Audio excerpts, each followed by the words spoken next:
Welcome, everyone. Thanks for taking time to celebrate the College of Human Ecology Centennial with us. I'm Nancy Wells. I'm the Senior Associate Dean for Research and Graduate Education in the college. And my personal passion for extension is really rooted in my childhood, growing up near the University of Connecticut, one of our land-grant siblings. As a kid, I used to get ice cream at the Yukon Dairy Bar for 25 cents a cone, just one of the highlights of the land-grant institution. I also remember my dad, when he'd find a weird bug in the garden, he'd say, "I got to go talk to the extension guy about this bug." And You go up the hill to campus to have a consultation. And as a teenager, I even served as a judge for an embroidery competition at one of the local fairs. I feel very fortunate to have landed here at Cornell, where extension is vibrant and a critical component of our outreach mission. Extension has been an integral part of human ecology since the inception. From Martha Van Rensselaer's very first bulletin, Saving Steps, in 1901, to mentoring our design students at the local fair today. Partnering with communities to identify issues that need to be researched, and then delivering those research findings back to our communities has been a through line of our work. CCE educators are at the front lines of that work, and it is CCE that enables the college to be close to the ground, as Liberty Hyde Bailey once said. CCE educators know the challenges that community members are facing. They know the best way to deliver information to reach the greatest number of people and have the greatest impact. And as their leaders, you help to chart the future of CCE. And while we're here celebrating our history, we also want to be thinking about the future, thinking about the ways that just as our communities are adapting to change, we too will adapt in our delivery of information to those communities. We must think of new ways to deliver critical information as we move forward. And I know that CCE is well equipped to address the challenges of contemporary society and to enable New York State citizenry to thrive in the decades and centuries ahead. Thank you. My name is Kim Kopko, and I'm part of the panel this morning, but I wanted to introduce the panel presenters to you first. I think the best way to do that is to let everyone introduce themselves. Maybe just 2 or 3 sentences about who you are and your role in the college and what you'll be talking about this morning. Jackie, we'll start with you.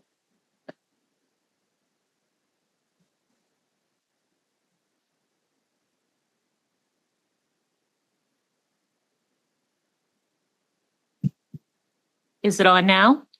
Yeah. Can you hear me now? Okay, so hi, I'm Jackie Davis Manigault. I'm a senior extension associate with Cornell University Cooperative Extension in New York City. I'm the family and youth development program leader, and I'm also a graduate of the College of Human Ecology. And when I got here, it was actually the College of Home Economics. And by the end of my freshman year, it was the College of Human Ecology. So needless to say, that was an exciting time. And I guess that's how I got asked to do the role of the history of the College of Human Ecology and Cornell Cooperative Extension, especially since I was the first 4-H home economist in New York City.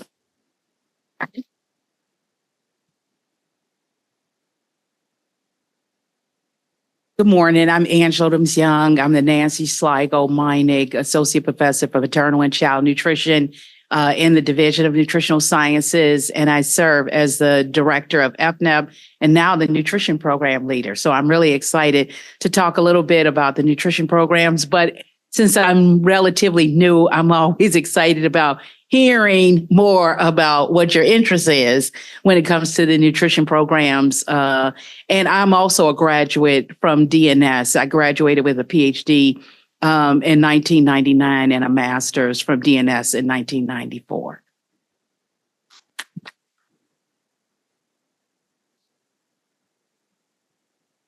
Hey, y'all. Hey, y'all. Okay, there we go. My name is Alexa Maley. I'm serving as the state 4-H program leader, lifelong 4-H champion. Sorry, y'all. I was a graduate of CALS, so you have to forgive me for that. But definitely a champion of CHE and the work we get to do together. Good morning. Andy Turner. I'm Associate Dean in CALS and in CHE and the Director of Cornell Cooperative Extension, and really excited to share some ideas and hopefully create some dialogue around what the future might look like. So I'm excited to try to raise some questions that we'll continue to think about. Hi, everyone. Good morning. My name is Kristen Elmore. I'm serving as the interim director of the Bronfenbrenner Center for Translational Research. So in that role, I'm joining today. I'm from North Carolina, so I cannot claim a Cornell connection prior, but since being in human ecology, I've become so enamored with it that I've actually started teaching the Introduction to Human Ecology course. So I think that I'm fully integrated into CHE by this point. I'm really excited to be here today. Thank you, everyone. So I don't know how it shows on your agenda, but this is part of the Centennial celebration, as Nancy said, in CHE. And this panel is looking back at the past, the current state of CHE, and the future. And so what we'll be talking about in the past is Jackie giving a presentation on the history of CHE and the connection of CHE to CCE, more importantly. Myself and Angela and Alexa will give you the current state of our programming, which is nutrition, parenting, and 4-H. And then Andy and Kristen are going to talk about the future of CHE in CCE and in the BCTR respectively. So you'll get a look back, you'll get a current overview, and then you'll get a look at how we're trying to incorporate all of this work into the future and looking forward. Before I start the panel presentation, I just want to ask our presenters, we've been asked when it's your turn to present, if you can come up to the podium as opposed to presenting from the table. And also before we begin, I'd like to recognize Eileen Keating. If you can please stand up, Eileen. Eileen is our historian. She's been critical to this effort in helping us and assisting us with all of the historical aspects, including helping Jackie inform her presentation and some of the photos you'll be seeing. So thank you, Eileen. Okay, I'll turn it over to you, Jackie. Okay, so I've got 10 minutes to tell you everything you wanted to know about the last 100 years of Cornell Cooperative Extension. And I'm assuming that we've already done a land acknowledgement, so I'm not going into anything about past history of the land. I'm just going to start with the Morrill Act of 1862, when Congress and President Lincoln established was established, and it resulted in the Morrill Act resulted in the designation of public land throughout the country for the establishment of colleges and to teach agriculture and mechanic sciences and to promote liberal and practical education. And so that was for the whole country. In 1865, we actually established Cornell University as the land grant university for the state of New York. Moving right along, in 1868, there was the College of Cornell established the Department of Agriculture. And in 1904, that became the New York State College of Agriculture. By 1908, within the College of Home Economics, there was established and created a Department of Home Economics. And then from that, the School of Home Economics in 1919.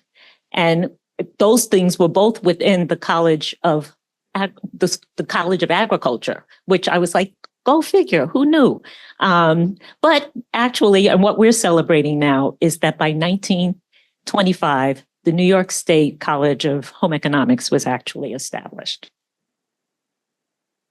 So it was interesting for me to finally put names and people together, because as a student in the College of what was first Home Economics and then the College of Human Ecology, I walked around this campus in 1968, 69, 70, classes in Roberts Hall, Bailey, Mann, in that library forever, and walking through Comstock to get to Martha Van quickly without being too cold, and never realized the connection of all of these folks working together to really formalize the work that was going to happen within the College of both Agriculture and the College of Home Economics. It was in 1900 that Liberty Hyde Bailey and Anna Comstock invited Martha Van to join joined them in starting to create programming for home economics component of reaching out to the farmers' wives and doing the reading course that you see, the first document, the saving steps piece that Nancy mentioned previously. That bulletin was just one of many, many bulletins that were created. And by 1903, and this is before we were fully had the extension departments formally. At this point in 1903, there were like 3 different courses in home and family life being offered for credit. And by 1905, the first home economics non-credit course was opened up for women. And later on, by 1907, Flora Rose joined the staff and in the Department of Home Economics was established. But that department, again, was inside the College of Agriculture. And so Flora and Martha, they were busy at it. They were creating all kinds of wonderful projects and programs covering a wide range of topics, all related to more efficiently providing support for farmers' wives in their work with all the things that they felt they needed to know in order to more effectively raise their homes, raise their families, and to do those things more efficiently. And they were the first women to get full professorships at Cornell. And they also were the first ones they also in 1912 became full faculty members of the department, and then and had their first building by 1913. And that was a surprise for me too. It was Comstock, not Montalban. So our first place was in Comstock. And during this period, they were doing a lot of farm and home events all over the country, not the country, all over the state. They were also doing those events, but they were having all kinds of things happening also on campus. And they became very closely connected with Eleanor Roosevelt, and she became a fast friend and a great supporter of all the efforts. For years, she came up and attended those events, which made them even more popular than ever with the farmers' wives. And you can see, if I can use this laser thing. I'm going to try. Maybe not, but you can see the farmers' wives down here. Yeah, there you go. And there's Eleanor up there and Flora and Martha working, one shot of them working diligently on their efforts. They would, one thing that was very clear is they wanted to have a real scientific component to the work that they were doing to project on home economics.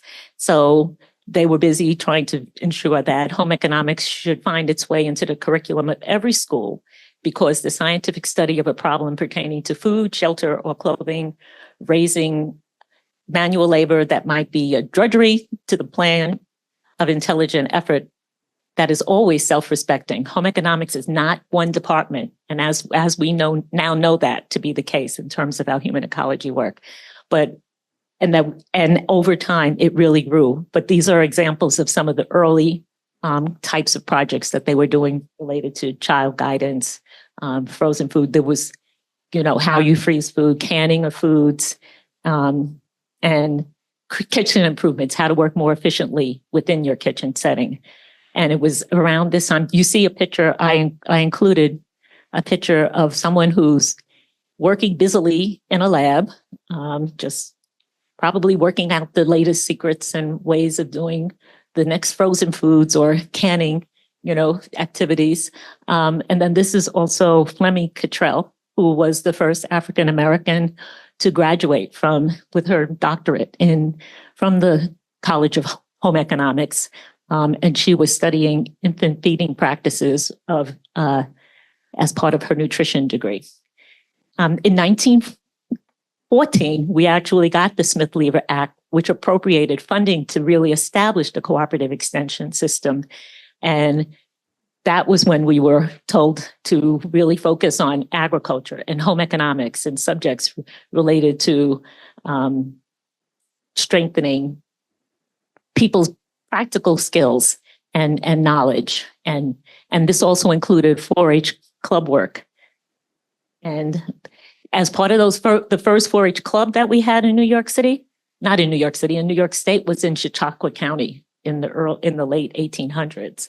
And then from there, we had Chemung County, shout out to Chemung, and even down in Nassau County by the early 1900s. So those, as we continued to build on those practical kinds of projects that we were doing, everything was real hands-on, really focused on ensuring a scientific component to that work. And for the 4-H part of that, the schools were largely involved in those efforts, even back then, even though they were working in clubs and the topics were different. I think some of the early topics included corn clubs, and I think cotton might have been one of the clubs. Canning was another one of the clubs. So there was a different kind of a thrust, and we built on those kinds of efforts when we were doing the work that we were doing early on. But then things started to shift up a little bit. We continued to do those projects, and we still do those projects. And the core was always the faculty providing the knowledge and the substance for the courses, with the people in the field then being able to understand that from a practical perspective. Then in the early or mid 60s, things started to shift a little bit. There was a desire to really go even further into looking at the connection between what we were doing in the work that we were doing in home economics to the larger society, how those things were impacting other aspects of life, how communities and other things influenced that work. And so there was a shift in the thinking about how we even projected ourselves, even just with our name. In a little brief video that Nancy Wells or Eileen have put together that I'm hoping might get shared with people, celebrating the 25th anniversary of the college. It's only like about a 9-minute clip. Dean Knapp talks about ecology and meaning economics, and thinking about the fact that this was connected to household and living space and is used in many fields to label an environmental emphasis. And in this college, the environmental context for the study of things like human ecology is clear and necessary. Speaking in terms of the fact that who we are and how we develop is larger than what happens just for us immediately. We're greatly influenced by what's going on in our environment, and it's important for us to understand who we are and what's happening around us in order to more effectively support families, support communities in living our greatest good. Jerry Ziegler kind of emphasized that it's actually education and the teaching, the research, and the work that we do in cooperative extension that are the fundamental components of the College of Human Ecology and the work that we're doing.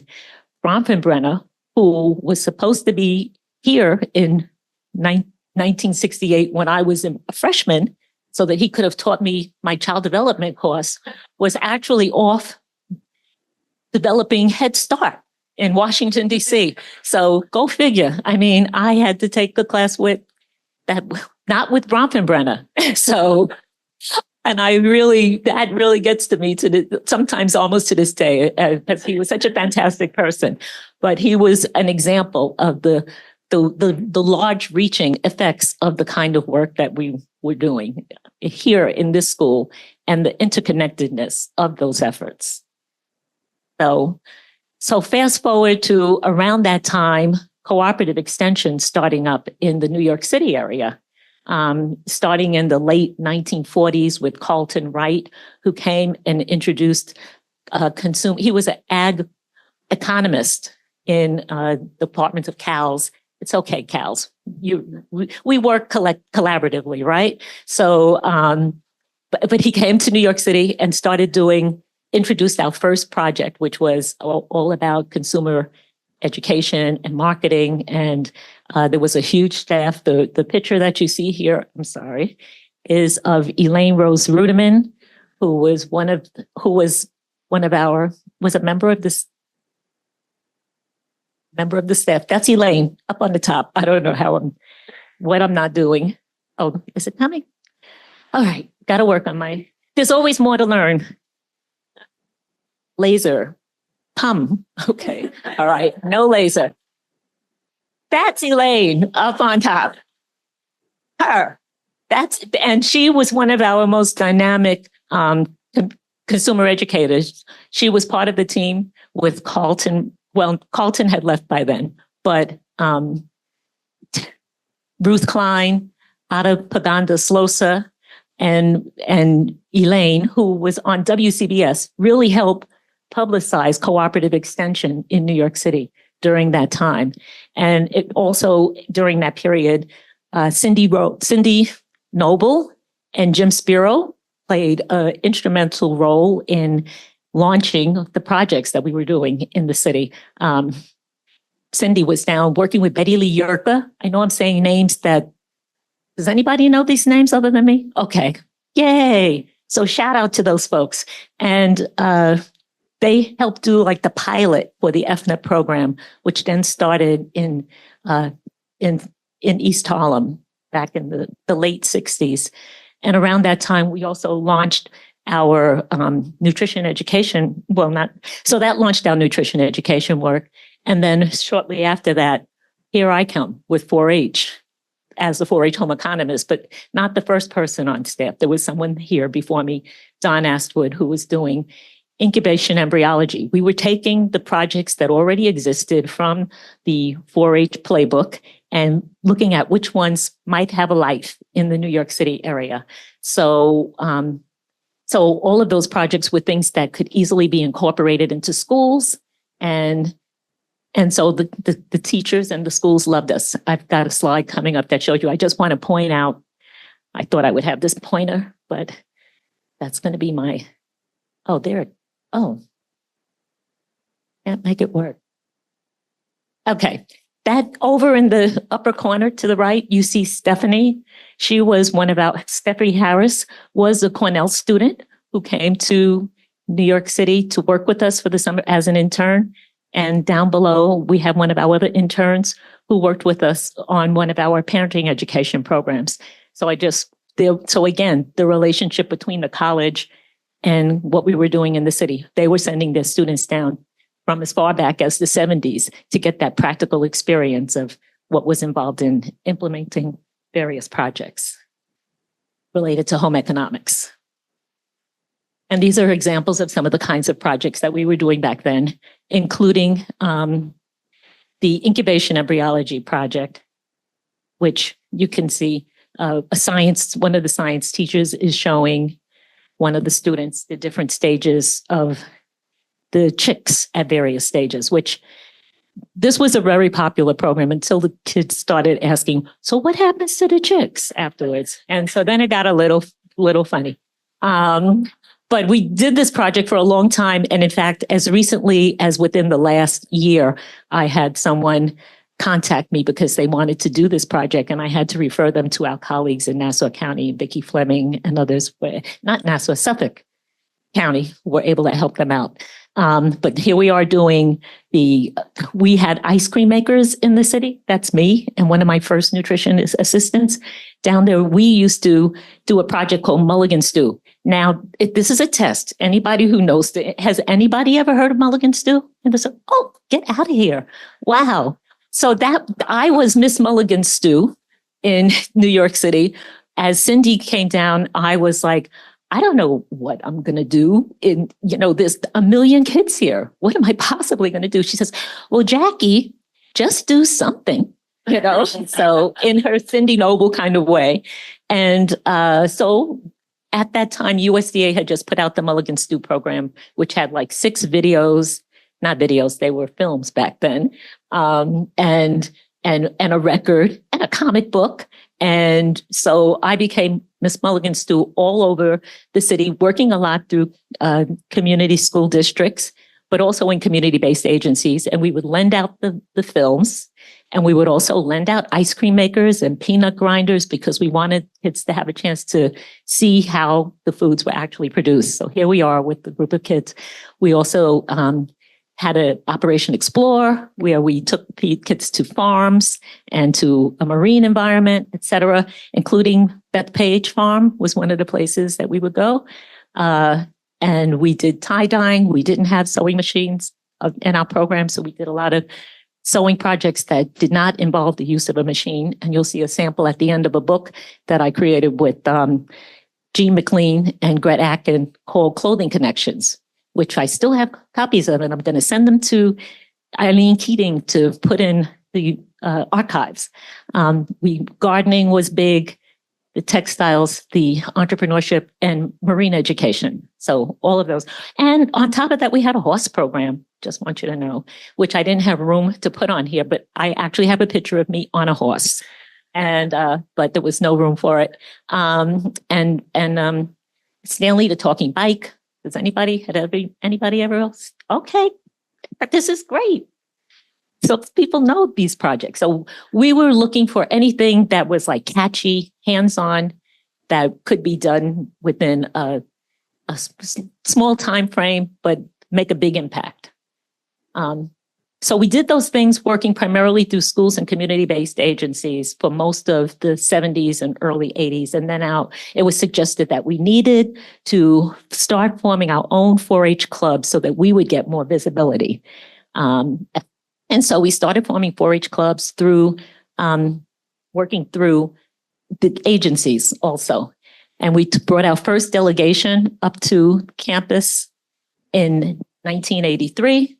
That's me with Carolyn Smith. Does anybody know Carolyn Smith? She was from Wayne County, and she actually came down to New York City and taught us about all things 4-H club.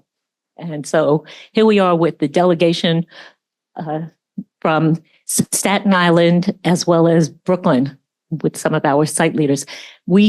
The young people really loved going up to campus. This was career explorations before there was career explorations, okay? And then if the picture down below is like by around 1989, and you can see several of our New York City 4-Hers there. They were now at a point where they were teen ambassadors. And I'm getting too into the weeds. So long story short, we really influenced, they were really taken on and then became involved, as you can see, in lots of other very traditional 4-H programs, all of which strengthened their leadership abilities. These are examples, and needless to say, I've been here for a long, long time, so I did not have, it was hard to decide what to really, to just pick out one thing, but these are examples of the types of leadership engagement things we were doing. We did everything from Capitol Days to State Fair to youth recognition events to our youth performing or presenting at in other locations. And I can tell you more about those things, but this is just a quick overview of things that they did in their communities as well as on a statewide level and throughout the rest of the country. This is one particular activity or event that we were particularly proud of. Our leadership, and as a result of Herb Engman, who was from the HDFS department, asked us to do this Making the Grade project we did it in Bedford-Stuyvesant. Word spread throughout and it involved our teens serving as leaders, talking with other youth about issues and concerns that they had. They wound up, it was so popular and so well received that then we were asked to do presentations in Albany during the Black and Puerto Rican Caucus, other things in Brooklyn. We wound up being part of a Brooklyn Youth Coalition that wound up welcoming Mandela when he came to New York City. His first stop was in Brooklyn, and 3 of our 4-Hers to your left-hand side are on the stage with him. So that was a pinnacle moment. And I know my time is up. This is my last slide. This represents just some of the many projects that we were involved in. They show many examples of collaboration. Needless to say, no man is an island. No 4-H program is an island either. We all work interconnectedly. I saw Melanie Horseman earlier. We did the OJJDP mentoring project together. I work closely with June Mead and Jamila Simon on our city project, which is part of CIFAR at Watto, right up in front, played a major role in helping us to implement the AYD and positive youth development projects. Jane Powers, who isn't here, was instrumental in getting us connected to working with the ACT program. There's my Clothing Connection book, the Choose Health Project. We have interns there who have now helped us write an article that's in the Journal of Extension, which I can send to you guys so that you can see how we've maintained those relationships even beyond the time that the interns work with us. So I feel I'm just giving you like a little tip. The last thing I want to say is that Kim and Dean Donovan, who was then a professor in the college, were instrumental in working with us on our parenting education work, where whether it was parenting the second time around, PASTA, discipline is not a dirty word, any of those projects, they helped us develop a standard statewide evaluation tool that we use to this day to get concrete data about the impact that we're having on key concepts related to parenting education that I've used in submitting federal reports that go into a register, the USDA register, and have been read. And then we've gotten calls from people like the Robin Hood Foundation wanting to work with us as a result of what they read about our programs, which impressed people enough because we had the quality of data and evaluation that the college provided. So that just is my way of summarizing and saying, thank you to the college for allowing us to help grow the work of and the knowledge that we have on campus throughout the state and the country. So thank you. And that's it.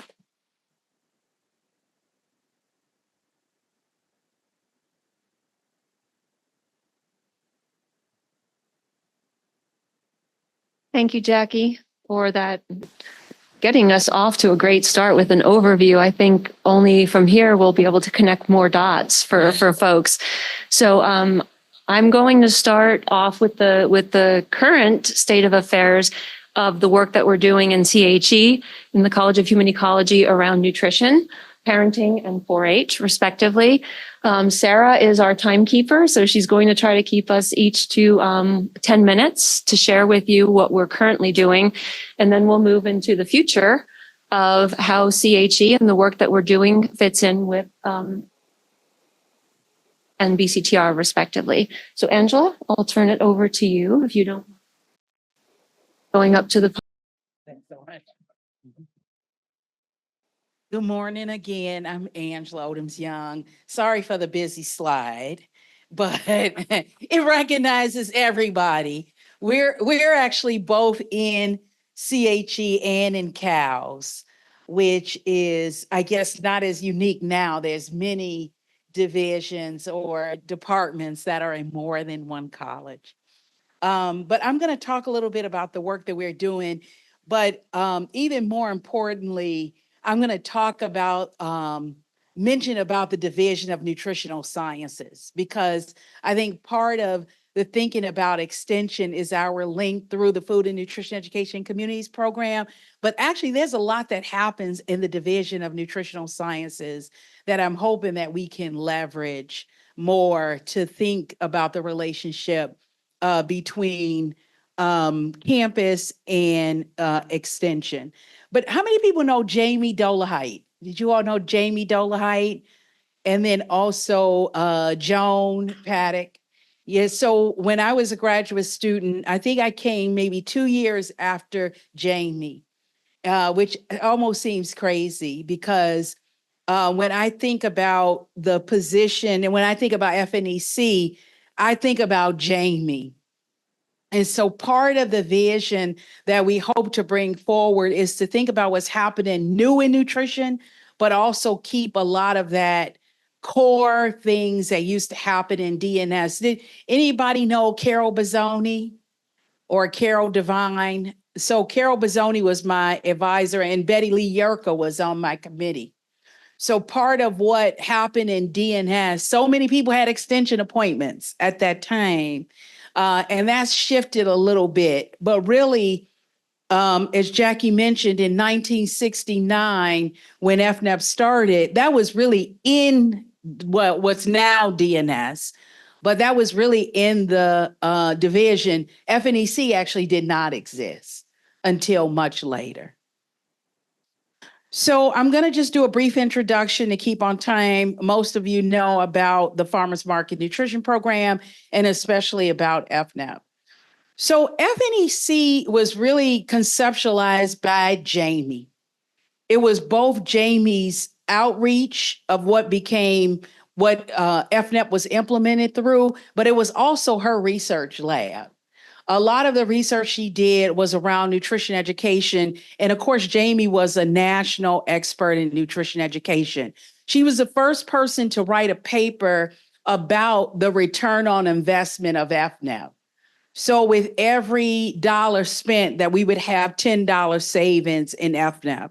A lot of people in the FNEP community looked to her as a researcher, where many folks had excellence in practice. Several people across the country, including Jamie, had excellence in research. And so by combining that, she was able to tell the national story about FNEP, which was the first nutrition program for low-income families as part of the land grant mission. And it's the oldest. So it's 55 years when you, a year after I was born. So no, yeah. A year before I was born. No, a year after I was born. I'm going to do that. So FNEC is part of the Division of Nutritional Sciences. It really is to help families, communities live a healthy and active life. The idea you'll see it in the logo, is science in action, just like the other extension programs. So really to bring science-based knowledge, education, and curricula and partner with communities, as well as the reverse, to hear from communities about what the needs are and about what's important and what's happening. Really, FNEC is focused on fostering community partnerships, developing program planning and training, technical assistance and support and evaluation, primarily in collaboration with CCEs across the state. So we're best known for administering FNEP, but from the time that FNEP was developed until now, the budget has really, I think around the 80s, started to flatten. There's more advocates now that have been trying to get the amount of FNEP at the federal level increased. But actually, it has been kind of I don't want to say less well-known program when it comes to pushing for funding, but there are a few people that have sort of picked up the charge to put more funding into FNEP. So we have a range of work from the time that Jamie came now to the time that I came 3 years ago within the federal nutrition programs. So that's me. But many of you know Sarah and Alicia, Annette, and Michelle, Michelle was here before Jamie. Yeah, Michelle was here a year before Jamie. Michelle, I'm like, don't retire, Michelle, please. But Michelle is really an asset, as you know, when it comes to both data, and she's increased the role. This chart is actually going to look a little different, and it's more information to come. But Joan's position as FNEC Associate Director, we're actually dividing that position. So we can have someone that works both downstate and someone who works on upstate programs to provide support around nutrition. Also think about other partnerships as well as funding as it relates to that downstate and upstate. So you're going to see some shifts. But one of the backbones of the program that we have as far as infrastructure are the regional coordinators. And the regional coordinators sit, as many of you know, like Jan and Geneseo, right? Oh, yeah, she says, yeah, Genesee County, Batavia. I'm learning all the counties. Still, I'm like, but Sarah, Jan, Jill. So we really want to leverage more from the regional coordinators because really they're experts in nutrition and they're out in the field. So more to come on this. So the Division of Nutritional Sciences has 4 programs, and they focus on precision nutrition. We have all these researchers on campus that focus on precision nutrition. We have researchers that focus on life cycle, maternal and child breastfeeding, maternal and child health, sustainable food and nutrition systems, and then social and behavioral nutrition for health. And so the thought is, how do we continue to connect, particularly around the precision nutrition, which is emerging, as well as life cycle. Everything, as we know, sort of starts in early life. And so how do we leverage that more? So we have a few programs that we have that you're implementing. So the Farmers Market Nutrition Program, we had an intern this summer that got featured on the Cornell Human Ecology Instagram and social media. And we also have the Expanded Food and Nutrition Education Program, which I mentioned is the first federal nutrition education program, which works through Cornell Cooperative Extension, as you know, through paraprofessionals. So about 51% of the funding goes to paraprofessionals. It's evidence-based education, and we're hoping to be able to offer more educational curricula within that. It's 2025. So how can we leverage what's happening in DNS? Like Laura Bellows, for example, which I know some of you are working with, who's an expert in early childhood, as well as media. So how do we leverage some of the things that are happening in DNS to match with this active engagement that's happening, fun and fitness that takes place within FNEP and hands-on learning. So FNEP is in 16 counties. These are the counties that are covered. And then, of course, FNEP has impact. About 90% have improved dietary quality, 65% increase in physical activity, increase in food safety. And so these, of course, some of the photos, these are from New York City of our FNEP staff. So I'll end there. I know I have only 10 minutes, but I'm happy to take questions later on. Thank you, Angela. And I just want to start out, both Jackie and Angela, there's a real connecting of the dots here with the research that we do and the work that you do and the work that we do together. And each one is instrumental. Like our research is informed by your work. And those of us who work with extension folks, we incorporate what we hear back from you. Kind of you have your finger on the pulse of what's happening out in the counties across New York. That informs our work as researchers. And then our research in turn continues to inform your work. So as Angela was talking, that was very, very much highlighted for me. So I just wanted to recognize that, acknowledge that. Also, as Jackie was saying, I did my graduate work in CHE. So my PhD is from human development, which is now part of psychology. But Yuri Brofenbrenner was back when I was a graduate student, which was as you mentioned that, it brought that to mind as well. So I'm just going to talk to you a little bit about the parenting project and the work that we do. I've focused this mostly on the work that we do with those of you in extension. So just to give you an overview, and I know Sarah will keep me to my time, but We do have a parenting project website where we have some of the resources listed that I'll talk with you about. We oversee a CCE summer internship program where we place an intern in one of the county associations each summer. We have a parent education program work team. We are housed and work closely with the Bronfenbrenner Center for Translational Research.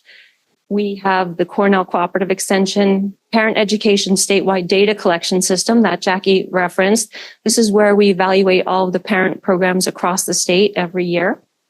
I'll talk a little bit about the resources and tools that are on our website, some new projects that we have, and our new partnership with the New York State Parent Education Partnership, which is out of Amanda Root's County Association in Jefferson County. So I'm not going to go to the website just for the sake of time, but we do have a website called the Parenting Project, Healthy Children, Families, and Communities. We moved this website just from a project-based website onto the Cornell Human Ecology public engagement landing page. So that just gives us more exposure and more visibility to the external world when they're trying to find us. We did an overview. We completely overhauled our website last year. So if you are familiar with it in the past and you go there now, you'll see that we've done a major update. We've added new resources. So the current project that we have is parent education and public health. So we're looking at parent education from a public health perspective. So we have a number of public health webinars up there, some infographics, and some other resources around the connection of parent education to public health. Those are our newest resources on the website. As far as our internship program, CHE faculty, what this is, broadly speaking, is human ecology faculty partner with CCE parent educators across the state, where we partner with you to bring a student to your county association, and it's a win-win. So your association offers the project, we offer the student who's interested in the work. The internships are funded by the colleges. These are out of the College of Ag and Life Science as well, and they are funded by the deans and donors. And so it's no cost to the county association, but you have a student to work on a project in your county association for the summer. It's a competitive program. Students have to apply and be accepted. So they're vetted both in terms of cover letter, resume, interviews, references, and also by the folks that we'll be working with. So there's several vetting processes. The student stipend, as I said, is fully funded by CHE. In 2024, our intern was in Suffolk County, and she worked on a project called Understanding Autism Spectrum Support and Education for Families. So last year we had an intern work on updating resources for transgender youth and families and support for those families. And this year we had an intern working on updating resources around autism. So what we do typically is we reach out to all of our CCE parent educators to solicit ideas for summer internship projects. So when this solicitation comes out, if you have an idea, send it to us. We submit it. If it's accepted for funding, we'll send a student your way. Our program work team is everyone familiar with program work teams? So we have one in parent education. And the purpose of this is just to foster communication among CCE parent educators and provide support and resources to educators through New York State. But we also have external stakeholders on our PWT. So this allows us not only to work more closely on special projects, in this case internally, but to bring in external stakeholders to help inform our work as well. So the BCTR. This is where the parenting project lives. In CHE, the hub for our outreach is CCE and the BCTR. And so all of our outreach and extension activities take place in the BCTR. We are working on a new parenting initiative to be launched out of the BCTR, and I won't get into the weeds on the details of that right now, but that's being promoted, and we're trying to get that off the ground with donor support. It's going to be called the Parenting Lab, but stay tuned for more details. And the connection that we have between the Parenting Project and other BCTR projects, we work most closely with youth development folks. So there's been sort of a real push in the last year or two to connect parenting and youth development. The story I tell around that is we had a long-term parent educator, Denise Variano. Does anyone recognize that name? I know Jack. Denise would be very, how shall we say, passionate about where do these youth people think youth go when they go home? So yes, they go home to their parents. So we've been working, Alexa and I have been talking about some connections, and we've been working on combining parenting and youth development. So we work very closely and with Act for Youth and 4-H Youth Development. Statewide data collection system, I'll just say a little bit about this, but this is our way. Prior to launching this, there was really no way to say what effect is parent education having across the state overall. Every county was doing different programming. There was really no standardized evaluation. So although we were doing a lot of programming across the state and doing very good work, we had no way to evaluate it.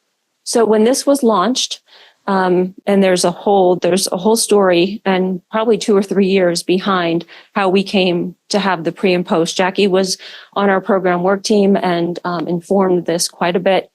So it's a pre and post test, a series of 10 questions.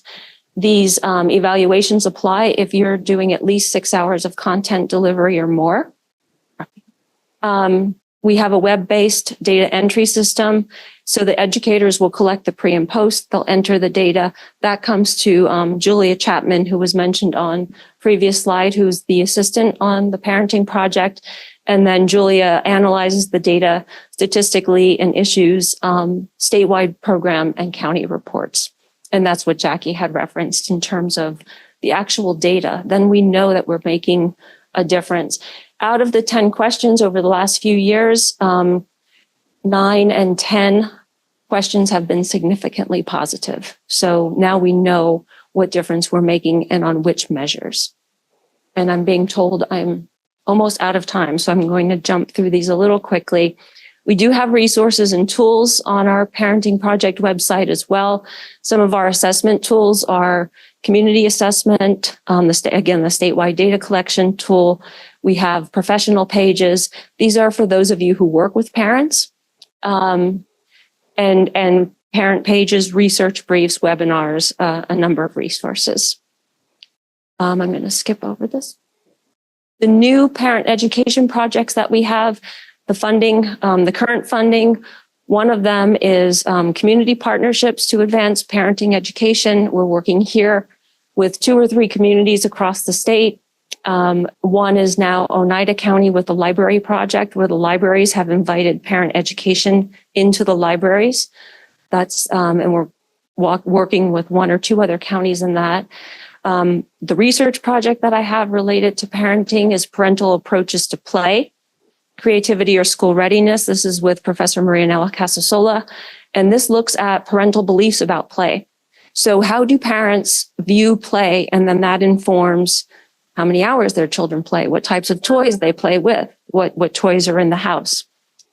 Very interesting side note on that is higher education parents say they don't want their children playing with electronic toys.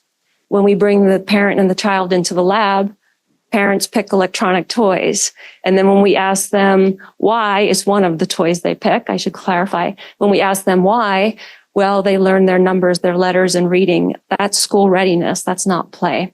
So one of the findings that's come out of that project, which has informed further research on this. I also have with Janet Lobach, who's in now human-centered design in the college, integrated project. And we're looking at, this is our first project that combines youth development and parenting. And we're looking at engaging youth in creating or updating their green spaces. Parenting and social media use, this is a big one. These are the questions I get asked the most. How can parents insert themselves in reducing youth social media use. This is, interestingly, funding from the Chan Zuckerberg Institute. So this is Mark Zuckerberg's institute. And we're trying to say there should be less social media. So that should be interesting. To be continued. And we're doing these joint in-service events. So the last parent education in-service event was in coordination with Act for Youth and the BCTR. And in 2025, we're partnering with 4-H to do a parent education youth development combined event. The NICEPEP partnership that I mentioned, I'll just say quickly, CCE Parent Education and NICEPEP have always been separate. So the New York State Parent Education Partnership is parent education all across the state. CCE Parent Education is in Cornell Cooperative Extension. Some of our educators are part of NICEPEP, but most of NICEPEP educators are not part of CCE. So thanks to Amanda's association and efforts, we applied for, they applied for a $2 million grant. We were awarded that, and I work on this project in connecting CCE parent education and NICEPEP. So it's given us a much broader audience across the state around parent education. And I'll just leave this up here for some ways that you can be involved or information that you can take a look at. We would always welcome your suggestions and feedback.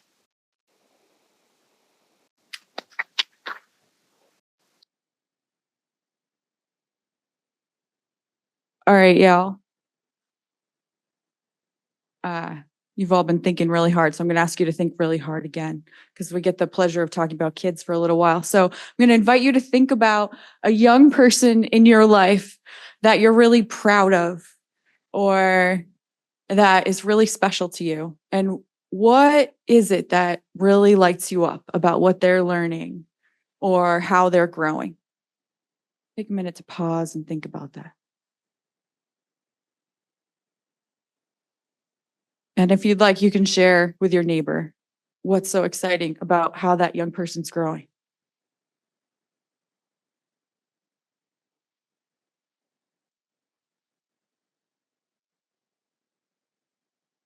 I just dropped my kid off and heard about his behavioral problems. He's great.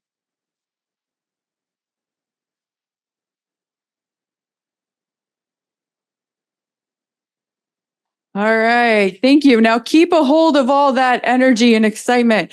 That's what I'm feeling. Having a chance to introduce you all. See if I can get this to work again. Maybe not.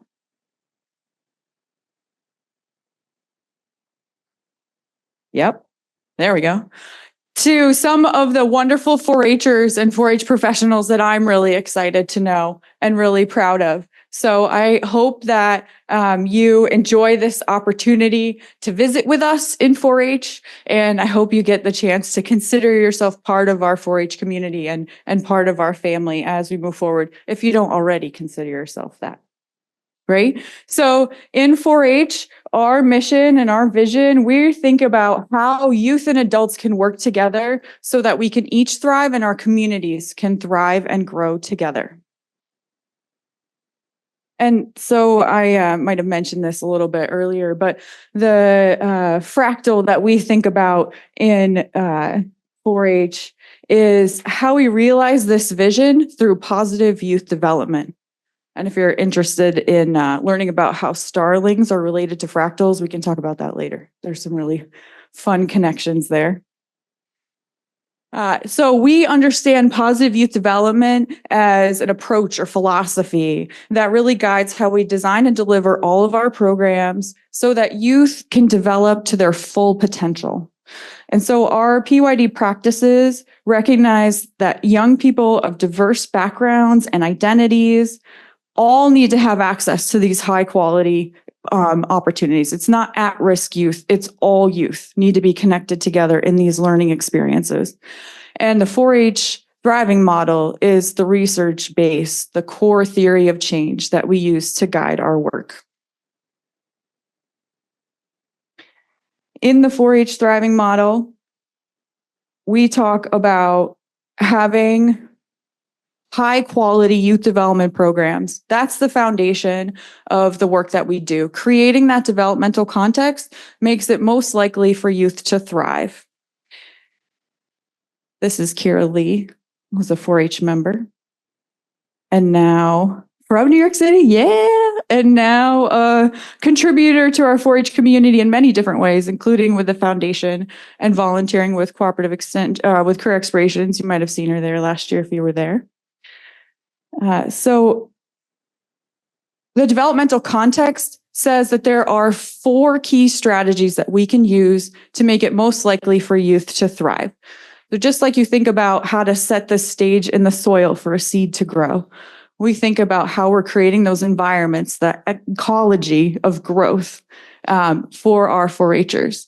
This idea of being able to authentically show up as your full self and feel a sense of belonging. Being able to be part of a developmental relationship that challenges you to grow, that expresses care, that shares power and decision-making opportunities. Our 4-H programs have youth at the center of them and in decision-making spaces. And they're built around the things that kids care about most, the sparks that really fuel their passion and chance to contribute to the world around them. And engagement. So this idea of how our relationships and our activities and our work together is driving the thriving over time and in our community. And when youth experience this developmental context, they are more likely to thrive in those big long-term ways that we want every young person to be able to experience, through their head, so they can develop academic skills and technical skills, through their hearts, so they're contributing to their communities through civic engagement and leadership opportunities, through their hands, so they're putting into practice all the things they're learning in the world, and through their health with both physical and mental well-being. And so we keep growing this practice of positive youth development together with collaborations across Cornell University, especially with the Parenting Project, like Kim had already mentioned, with the Program for Research on Youth Engagement and, oh boy, I always forget Pride the wrong way. Sorry, Kristen.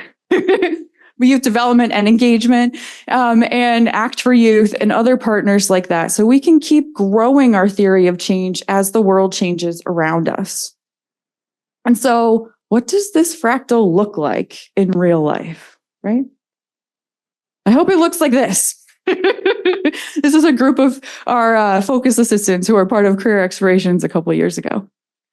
But in reality, it is a dynamic symphony of different programs that are out there. It looks different in every context where we connect with young people.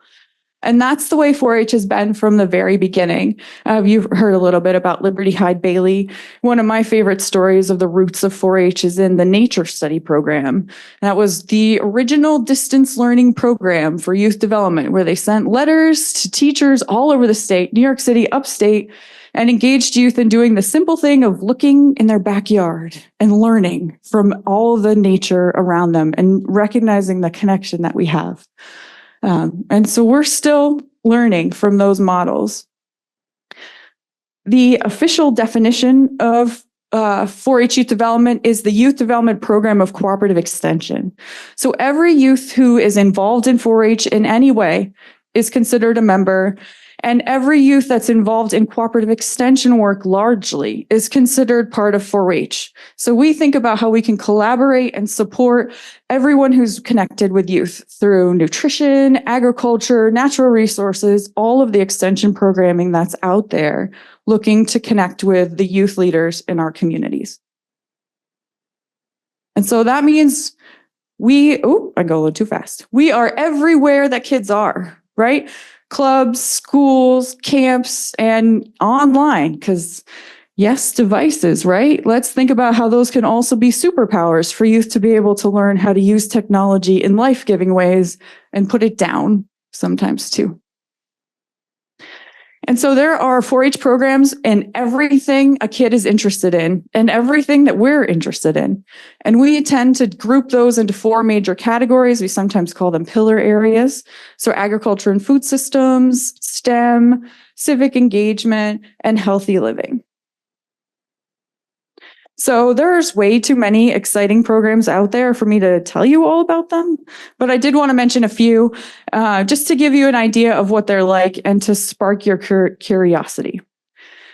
So 4-Hers are systems thinkers and food systems leaders, developing greater awareness of the dynamics of food and food production and how that connects to the environment in programs like the Putnam County Youth Leadership Institute or the Broome County's Dairy Innovations Program. They are healers in programs like our Erie County 4-H Youth Can Restorative Justice Circles and the Washington County Family Hiking Challenge and the New York City Choose Health teen leaders, right? They're STEM innovators. They're designing, programming, and building robots in Saratoga County and teaching other kids how to do that. They are using geospatial technology to discover community solutions in our programs in Orange County. And they're change agents, using what they learn in the 4-H poultry program in Wyoming County to contribute to community food security. And they're beyond ready for career in life, developing relational and technical skills, for example, in welding programs that are in Lewis, Essex, and Monroe County, developing skills that are needed in their communities now and in the future. 1 minute, talk really fast. All right, so we work together as a state 4-H team to cultivate this environment, and we do it in two major ways. One, by directly leading programs. So in our leadership opportunities like CareerX and State Fair, in our collaborative programs like Wild Edibles, and then also by supporting and collaborating with the CCE associations through networking and professional development opportunities, through systems development, trying to make it so enrollment systems someday work for people instead of the other way around. That's my pie in the sky dream for all of us. And what makes an ecosystem thrive is our relationships. So what we have here is not a collection of programs. 4-H Spark Champions are connecting youth to multiple opportunities in their communities, in our state, and across the country. They're connecting youth with each other and with their community members. And this is what we're doing together. We're creating pathways to purpose for young people. And it's what I really love about this is we give youth a chance to grow into themselves and discover these skills so they can navigate these pathways and they can contribute to their community using their sparks. And it's not just that we have these superstar 4-Hers like Kira Lee and Clyde, but it's that every 4-Her, every young person gets to figure out how they're a superstar and they can contribute and become who they want to be to live to their full potential. So thank you for being part of our 4-H community so far, and I can't wait to see what we do next together.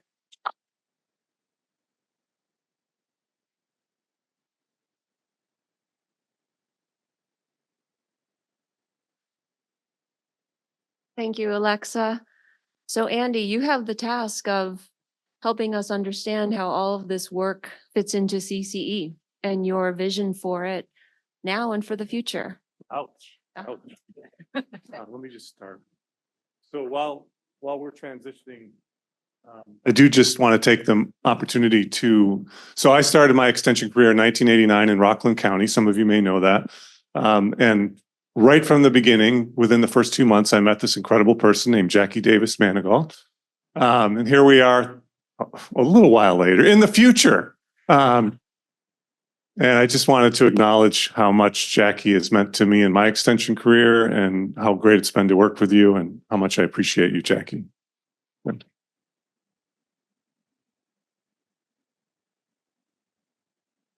I think so. Yeah, that'll work.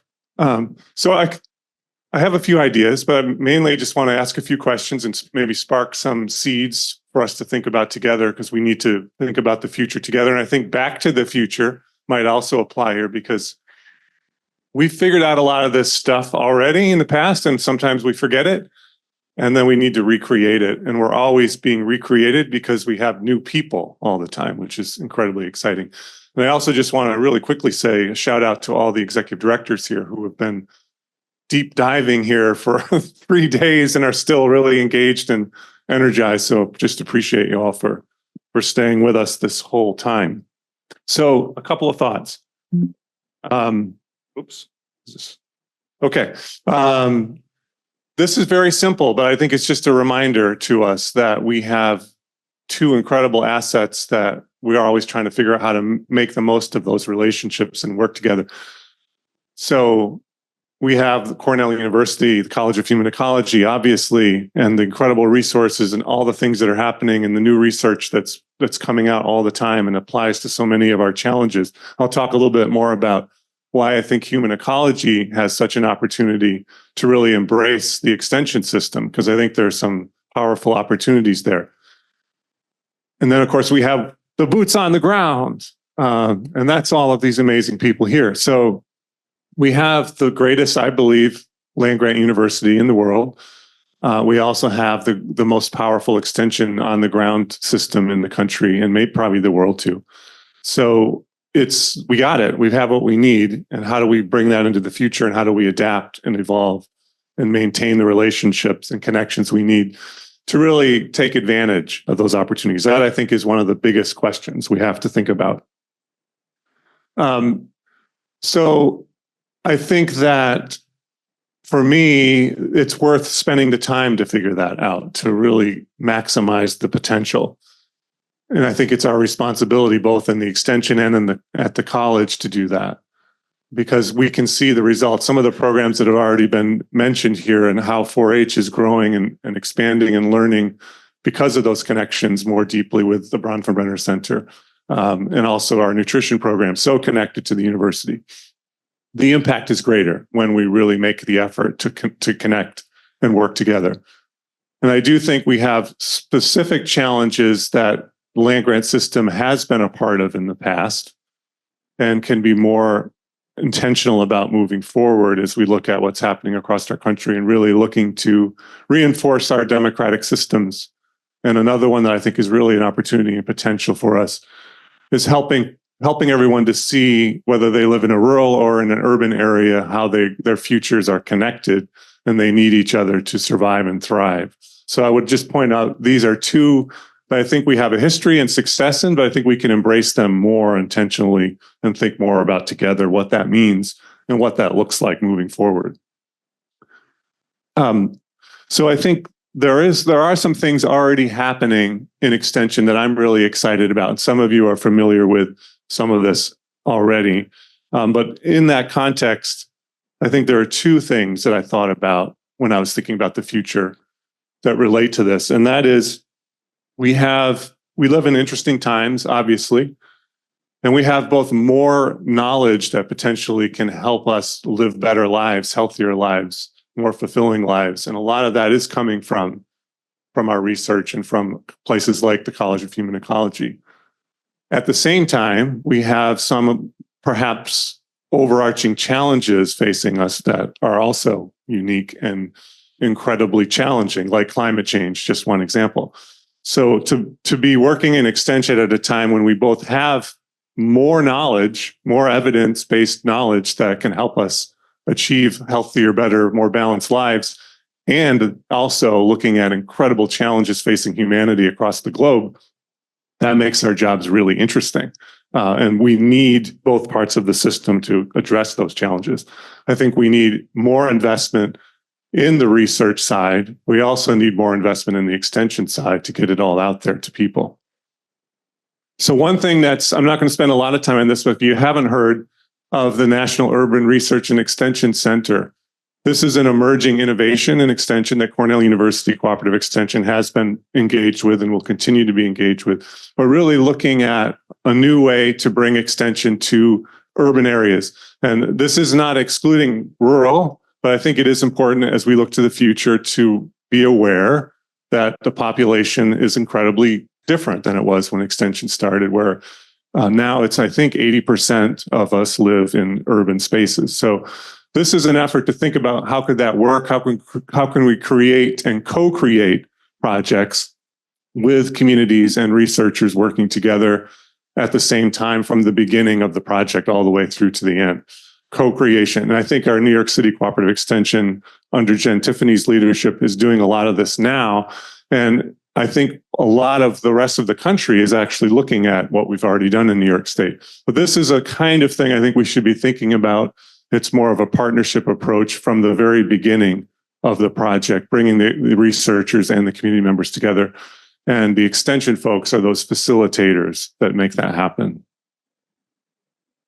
So that is my initial thought, and I think I'm gonna move us right along, so we may have a little more time for Q&A. But the one other thing I want to mention, kind of a challenge more to the Cornell side than our extension directors, which is I think there's an opportunity for the college to embrace the extension system even more. So we have some of those specific examples that we've brought up, but think about the issues that apply to all extension programs, and that we're increasingly finding new evidence and new research that's supporting. One example, just mindfulness, all the things that have come out there. Whether you're working in agriculture, nutrition, 4-H, community development, there are aspects of human ecology that apply to all of those programs. And I think we have an opportunity to embrace our extension educators, bring them to campus more, not only in those specific extension program areas, but those overarching issues and the things that are happening that you need to be good at. You need to understand whatever discipline and extension you're teaching. So I would say, as a challenge to the future, maybe we can embrace our extension educators and associations even more and think about ways to create some campus opportunities that bring those overarching human ecology research issues into the programs at all levels. So something to think about. We have a huge success with our ag in-service every year. We could do something like that, I think, with human ecology that would also draw a lot of interest from our educators. So that's an idea for the future, and we'll go from there. There used to be something called in-depth, provided ideal opportunities for sharing of concepts regardless of specific specialty you have. And I remember many opportunities to sit around and be with ag and 4-H and nutrition or any other consumer people and explore communication skills, facilitation, etc. So back to the future.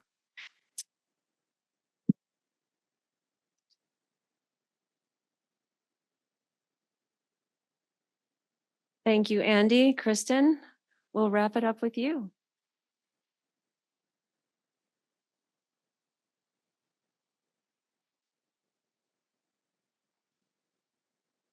Is this on? It's on. Perfect.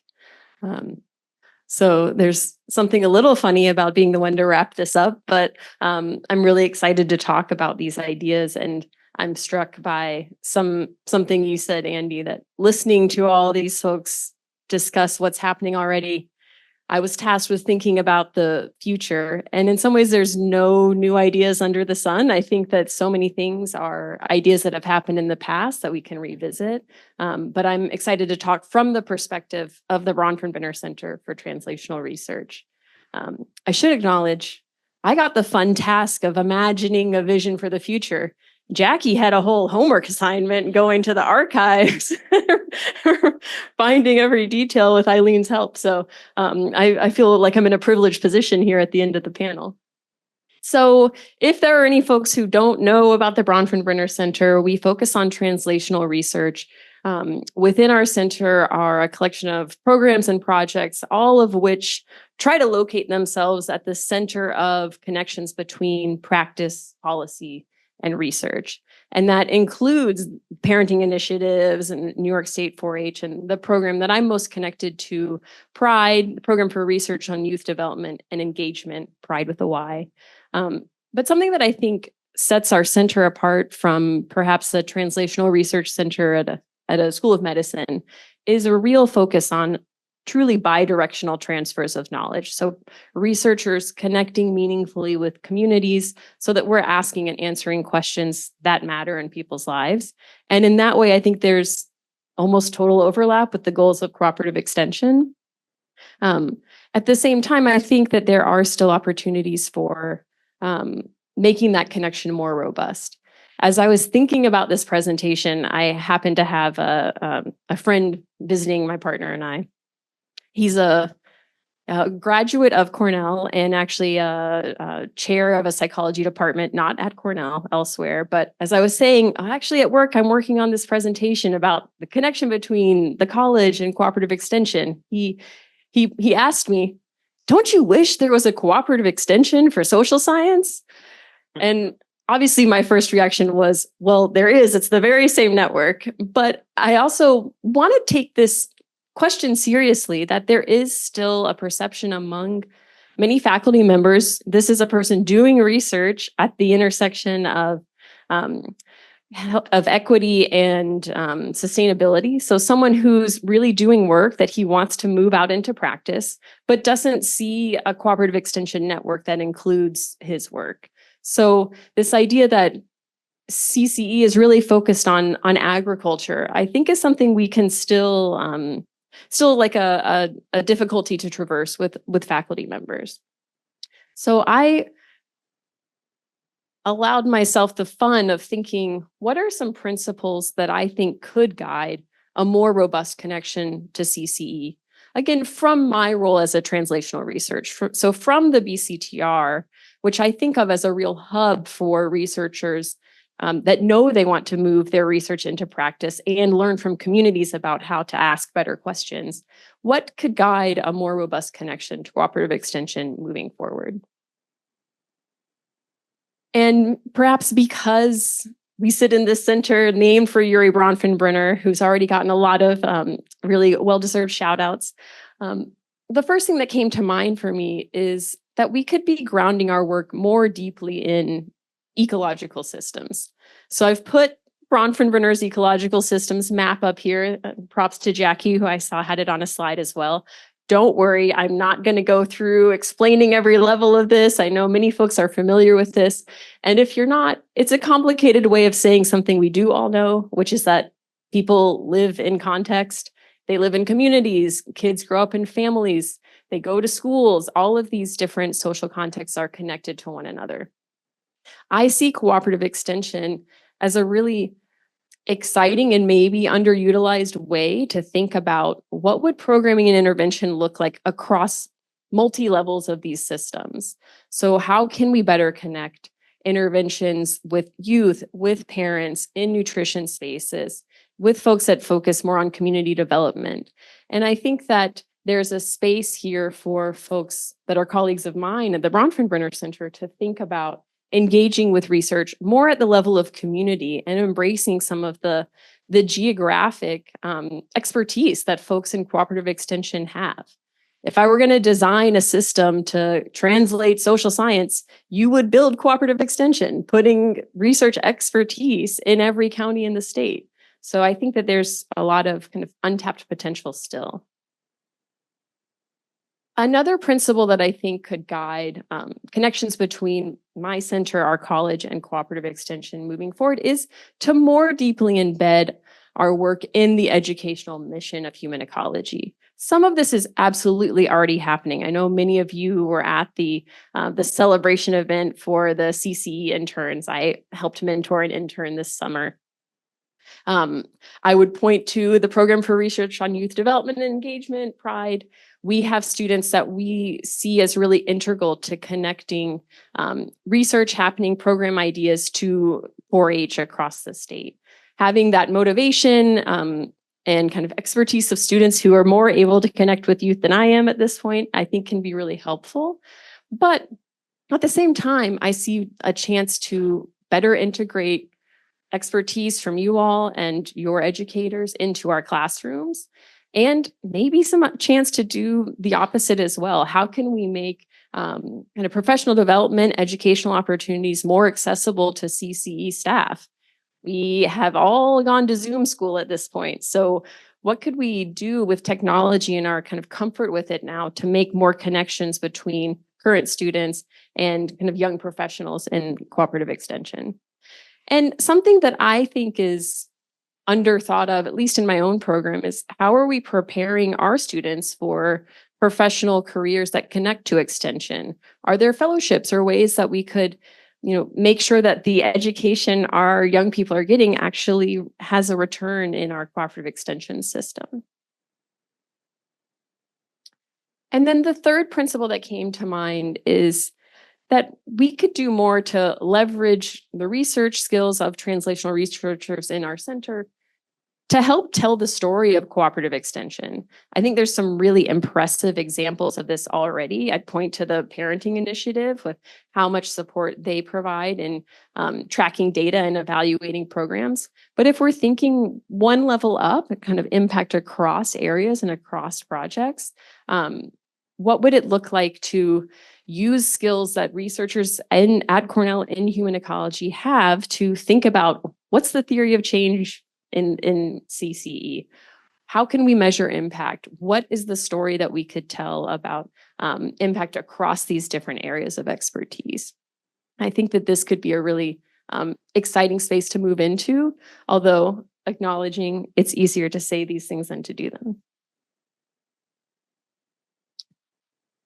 I try to keep it short and sweet here, but to sum it up, I think that there's this possibility to more deeply engage in creating knowledge and solutions that connect with ecological systems, are created in partnership with students, and have an eye to documenting the impact of our system.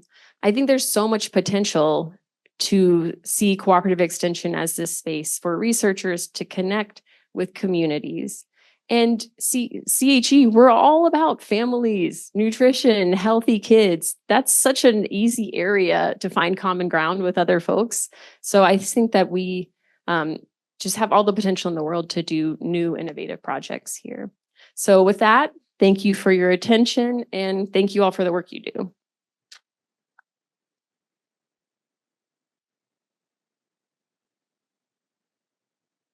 Thank you, Kristen. That was very integrative of everything that we've heard today and also really helped close the loop on the conversation.